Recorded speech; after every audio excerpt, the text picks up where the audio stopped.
Dear friends, ഞാൻ നിങ്ങളെ ഉണർത്താൻ ആഗ്രഹിക്കുന്നത് ലക്ഷ്യങ്ങളല്ല നമുക്ക് സന്തോഷം നേടിത്തരുന്നത്, ലക്ഷ്യങ്ങളാണ്. ഒരാളുടെ ലക്ഷ്യങ്ങൾ നേടുക എന്നതാകുമ്പോൾ അത് ലഭിക്കുമ്പോൾ അദ്ദേഹത്തിന് സന്തോഷം ലഭിക്കുന്നു എന്ന് മാത്രം, അല്ലാതെ ആ ലക്ഷ്യങ്ങളല്ല അദ്ദേഹത്തിന് സന്തോഷം നേടിക്കൊടുക്കുന്നത്, ലക്ഷ്യങ്ങൾ തന്നെയാണ്. കുറച്ച് കാര്യങ്ങൾ ശ്രദ്ധിച്ചാൽ നമുക്കെല്ലാവർക്കും ലക്ഷ്യങ്ങൾ നേടാൻ സാധിക്കും. ഒന്ന്, ലക്ഷ്യങ്ങൾ എന്താണ് എന്ന് അറിയുന്നത് പോലെ എങ്ങനെ, എപ്പോൾ എന്നീ ചോദ്യങ്ങൾക്കും വ്യക്തതയുണ്ടായിരിക്കണം.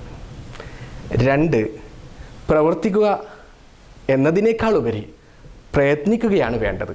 ആ ലക്ഷ്യം നിറവേറുന്നതിനായി പ്രയത്നിക്കണം. മൂന്ന്, നമ്മുടെ പ്രയത്നത്തിലെ ഓരോ പ്രവൃത്തിയെയും നമ്മൾ സൂക്ഷ്മ പരിശോധന നടത്തണം.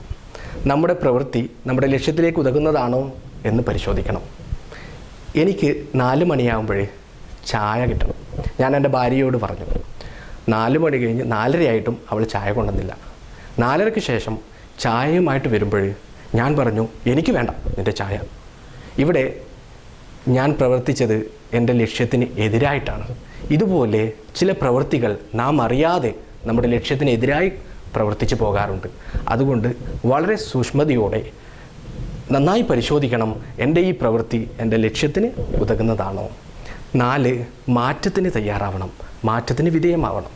നമ്മുടെ ചില പ്രവൃത്തികൾ ചിലപ്പോൾ ലക്ഷ്യത്തിലെത്തിക്കൊള്ളണമെന്നില്ല. അപ്പോൾ അതിലേക്ക് എത്താൻ പര്യാപ്തമായ രീതിയിലുള്ള മാറ്റം നമുക്ക് അനിവാര്യമാണ്. പിന്മാറുക എന്നതല്ല, മാറ്റം ലക്ഷ്യത്തിലേക്ക് നയിക്കുന്നതാണ്. അങ്ങനെ ഈ 4 കാര്യങ്ങൾ നമുക്ക് ശ്രദ്ധിക്കാനായാൽ തീർച്ചയായും നമുക്ക് ലക്ഷ്യം നേടാൻ സാധിക്കും. അതുപോലെ നമുക്ക് സന്തോഷവും ലഭിക്കും. അങ്ങനെ സന്തോഷം ലഭിക്കട്ടെ എന്ന് പ്രാർത്ഥിച്ചുകൊണ്ട് നിർത്തുന്നു.